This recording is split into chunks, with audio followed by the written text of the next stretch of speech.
The Eagle and the Snake. We are eagles of one nest, and the nest is in our soul. 10 years gone, Led Zeppelin. In rhythm, taking 2 steps in one rectangle, then 1 step in the next, Sam walked along the sidewalk to work.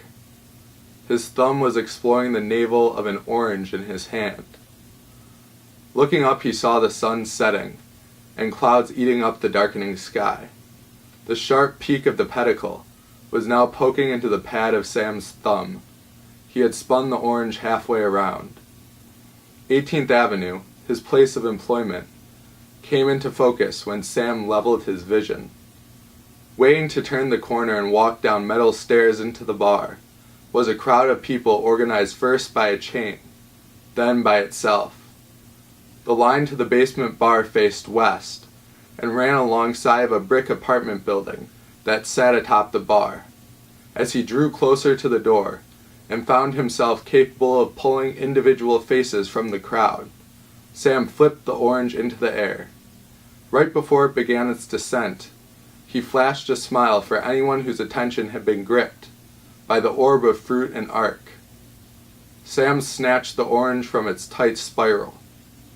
I can't believe there's a line already, Sam thought, recalling the time, over a year ago now, when it had been his job to grapple the chaotic beast. A car pulled up in front of the door.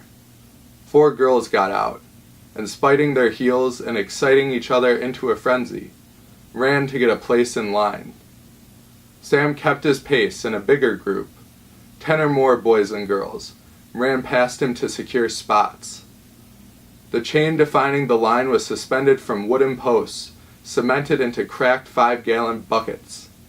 Steps before reaching the door, Sam saw a guy run to the chain, try to hop over and trip. Fuck, thought Sam. He came from nowhere. The falling cutter hooked the chain with his instep and brought the closest post down. The tension created by the 4th bucket falling also pulled down the 3rd and 5th. Sam walked over and tapped the guy on the shoulder. He looked up at Sam. Knees over ankles, hips over knees. Shoulder blades eased back. Chest fully expanded and spine straight.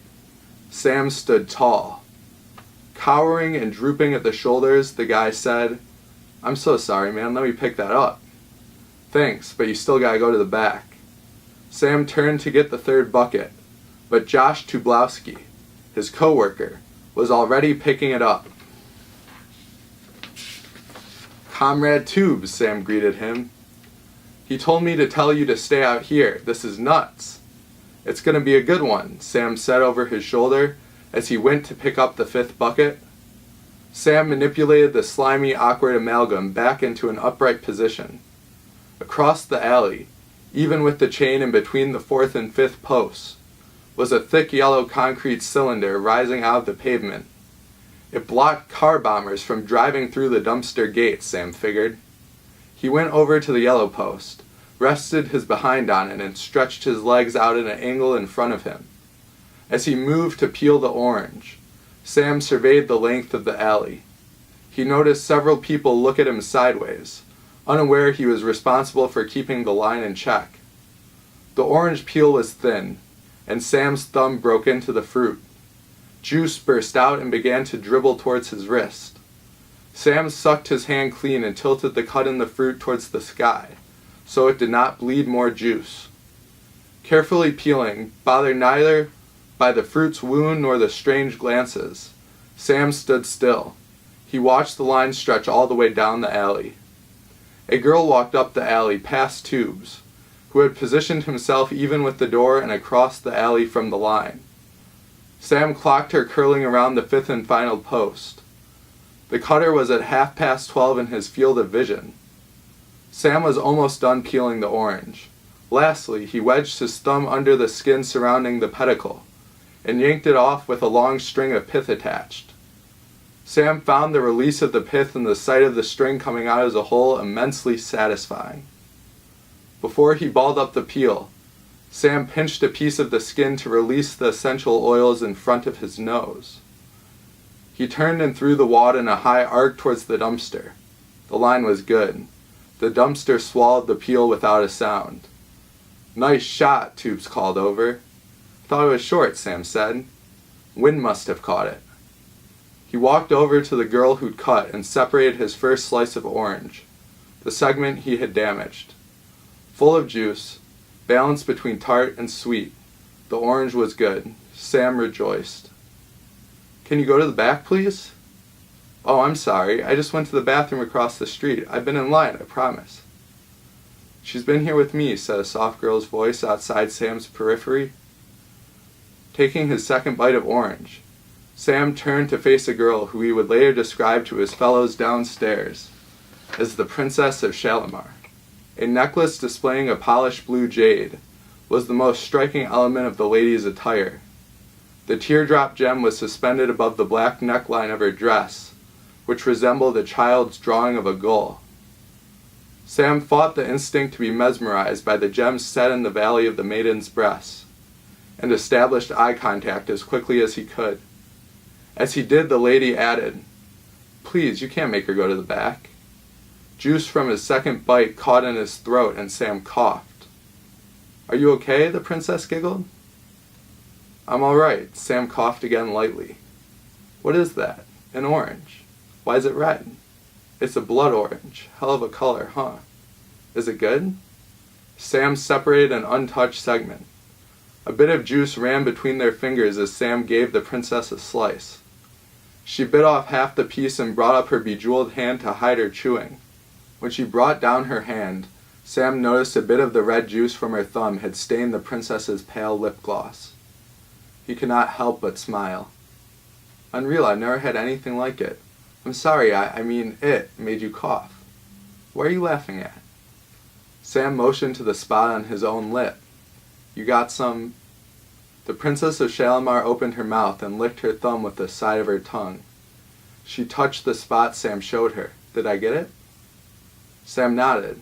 "You know," he said, "I fucked up earlier when I started peeling. I pushed too hard and broke into the flesh. Now I see why." The Princess of Shalimar seemed puzzled. "They say everything happens for a reason. I enjoyed that very much." Sam mimicked her licking motion and the princess started to blush. "Wait, so can she stay?" Sam felt the palms of his hands getting wet. He looked around and began grumbling. "Terrible, I wouldn't dare. I've no reason to doubt you. But I just got here. So it's fine, I guess." The princess strained to hear Sam above the crowd noise. "So she can stay. By the way, I love your fleece." Looking down at his red pullover, Sam contemplated his yellow staff shirt barely poking through. The 18th Avenue logo and the word staff emboldened on the back were invisible. Yet the burden it represented at the moment, keeping the line in order, still weighed on Sam's mind. He worried if he was perceived to be giving special treatment by people in the line watching, too many would seek it in the future. Looking at his feet, he shook off the compliment. Then Sam nodded to Her Majesty. "I promise we were here. Thank you so much." Her friend smiled, thanking Sam, and the princess reached out to touch his forearm. Following a quick turn of the stomach, a sensation of weightlessness enveloped Sam's whole body as he drifted back to his yellow post. Out the corner of his ear, Sam overheard her friend tell the princess, "He's so cute, I like his..." "Yo, Sam!" Sam looked around to see who was calling. Reed moved from the mouth of the alley towards his old friend. He was a chiseled man of average height, with gelled hair and a cleanly shaven face, who'd quit working at 18th Avenue a while back. Walking up the line, Reed asked, "How you been?" They greeted each other with a half and half, clasped, handshake/hug. "Living the dream," Sam said with a slap on the shoulder. "Look at you. Where'd those calluses come from?" "You noticed? Gee, thanks," said his friend in a mockingly effeminate voice. Then, seriously, "Last weekend I was up north at my stepdad's cabin, chopping wood." "Damn, that's some work." Reed was rotating his shoulders slowly. "It's all right," he said. "I was exhausted after, but then my mom made some venison chili. Elise came up that night, and I swear, dude, I think 'cause of the soreness, too, I had so much..." Fortitude? Sam chuckled. Laughing, his friend said, Yeah. Around where the 7th bucket would have been. Had there been more than 5, the line ballooned off the sidewalk and into the alleyway, rattling between the old brick wall on one side and the glass and steel parking structure on the other. The hiss of the crowd grew in anticipation. In this part of the continuum, people were piling up and milling about. Sam could not discern who was a part of or apart from the line. His old friend was studying the line too. Have you ever seen it this long? I think the state game my first year was similar, but this might be bigger. That was different since we were open all day. This is the fastest I've ever seen it grow though. I'm happy it's not as cold. I know, those nights are the worst. There's no chance you could help us out tonight, right? Sorry man, can't do anything. His friend's girlfriend, Elise, arrived and put her arm around Reed. Sam waved welcome. I get it, no love. You've got to be kidding, I'm a man of the people, Sam said. What can I say? Hey, if you can time it while I'm not looking and no one says anything. They slapped and locked hands, and the couple disappeared from Sam's view. Out of the corner of his eye, a cutter looked to see if Sam had turned to go back to his yellow concrete rod. Out of the corner of his eye, as he was walking back to his home base, as he'd come to think of it, Sam saw the new cutter slip under the chain. Turning so he was walking backwards, Sam shook his head. The cutter tried to make a show of hugging the girl who'd been lifting the chain, but Sam pointed at him and signaled an ejection with his thumb. Pretending to pout, the cutter hung his head and went to the back of the line. Sam was dying to eat the rest of his orange. Half was left. He'd been waiting for the end of the conversation. With fresh enthusiasm, Sam tore off half of the half with his teeth, closed his eyes, and sat on his pole. When he opened his eyes, a blue minivan had pulled up to the curb. 3 girls got out, and one was forced to slam a jammed electronic door in a huff. Separating a single segment, Sam watched them rush from the street into the alley. A friend called from the line to one of the girls, who had her lower stomach tucked into tight-fitting black jeans. Between the 3rd and 4th posts, the conspirator lifted the chain and the 3 girls ducked under. Sam swallowed the orange and moved in. The girls were trying to move deeper into the crowd, but Sam lifted the chain back up and asked, "Could you 3 please head to the back?" "Are you talking to us?" the prettiest of the 3 girls asked. Before Sam replied, the girl with black jeans turned to reveal deep cleavage and lots of makeup and said, "We've been here." "They've been here," insisted the conspirator, who had lifted the chain. I almost forgot how much fun this can be, thought Sam. "Where'd you go?" "We," the prettiest girl, a natural pale blonde, began. "I had to get a tampon, it's my period," the second girl blurted out.